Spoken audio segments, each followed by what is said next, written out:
One of the things we're going to talk about, Malik Jackson, one of the free agent signings, defensive tackle, addressed the media today, met with the Cleveland media for the first time.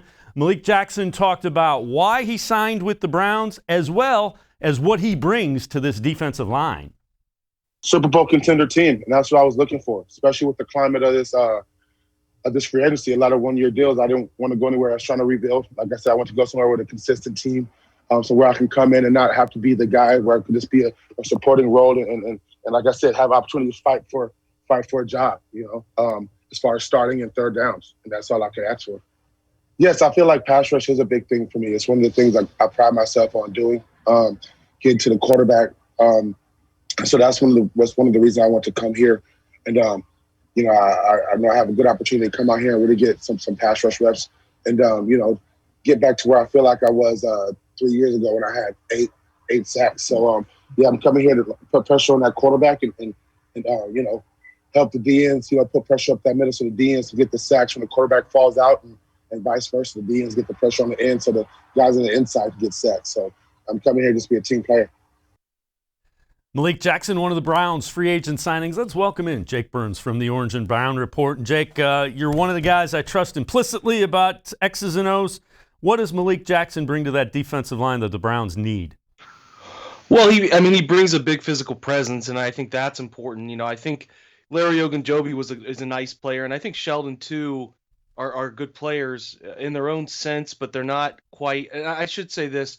The body type is an important thing, especially if you're going to play that one technique, that interior technique, where you're going to have such an impact on trying to clog two gaps, if at all possible. So an important thing for me with Malik is he's a big guy, first and foremost. He's not necessarily like Larry Ogunjobi, who was more of a cut-up player, tried to shoot gaps. I think Malik's a little bigger, a little more stout in the upper body in terms of just natural build. So I think that's important as a one-technique player, and can still win with power and speed rush at the same time. So you ultimately have to see. I think it's you wear your orange and brown glasses and you think that everything is an upgrade that they do in the offseason. We'll see if that comes to fruition.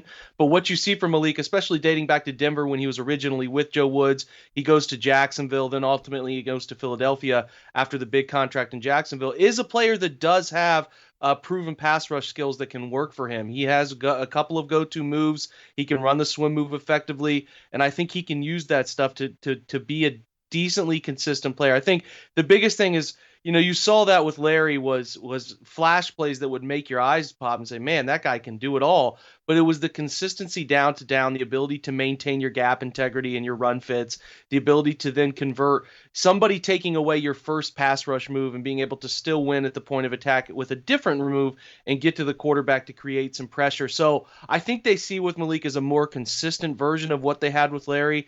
A guy who's a little older, so there wasn't necessarily an ideal setup for a long-term contract there. But I think what Browns fans will notice is a player who's experienced in both phases and a guy who has formed a pattern for winning at the point of attack. And I think he will do really well as a role player on this defensive line.